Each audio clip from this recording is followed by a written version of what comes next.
ഘട്ടം ഘട്ടം ഘട്ടമായിട്ട് വോട്ടിൻ്റെ ഇരട്ടി ഇരട്ടി ഇരട്ടി അങ്ങ് വർദ്ധിച്ചു പോവുകയാണ്. അപ്പോൾ ജനസമ്മതി ഇല്ലാത്തൊരു നേതാവിന് അത് പറ്റില്ലല്ലോ. അപ്പോൾ എന്ന് പറഞ്ഞതിനർത്ഥം ഐഷ പോറ്റി ഒരു MLA എന്നുള്ള നിലയിൽ തീർച്ചയായിട്ടും ഐഷ പോറ്റിയുടെ സ്വാധീനം, ഐഷ പോറ്റിയുടെ വ്യക്തിത്വം കൊട്ടാരക്കരെ സ്ഥാപിച്ചെടുക്കാൻ ഐഷ പോറ്റിക്ക് കഴിഞ്ഞു എന്നുള്ളതാണ്. പിന്നെ ഐഷ പോറ്റിയുടെ ഒരു പ്രത്യേകത, അവർ വളരെ സൗമ്യമായിട്ട് പെരുമാറുന്ന ആളാണ്. ആർക്കും എപ്പോഴും ചെന്ന് കാണാൻ പറ്റും. ചിരിച്ച മുഖത്തോടു കൂടി ആളുകളെ സ്വീകരിക്കത്തുള്ളൂ. ഐഷ പോറ്റിയുടെ വായിൽ നിന്ന് മോശമായൊരു അക്ഷരം വീഴുകയില്ല.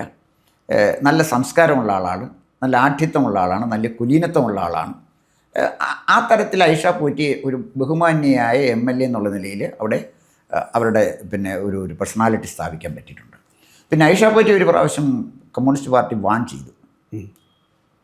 എന്താണെന്ന് ചോദിച്ചാൽ ഐഷ പോറ്റി കാപട്യമില്ലാത്ത ഒരാളായതുകൊണ്ട് ദൈവനാമത്തിലാണ് സത്യപ്രതിജ്ഞ ചെയ്തത്.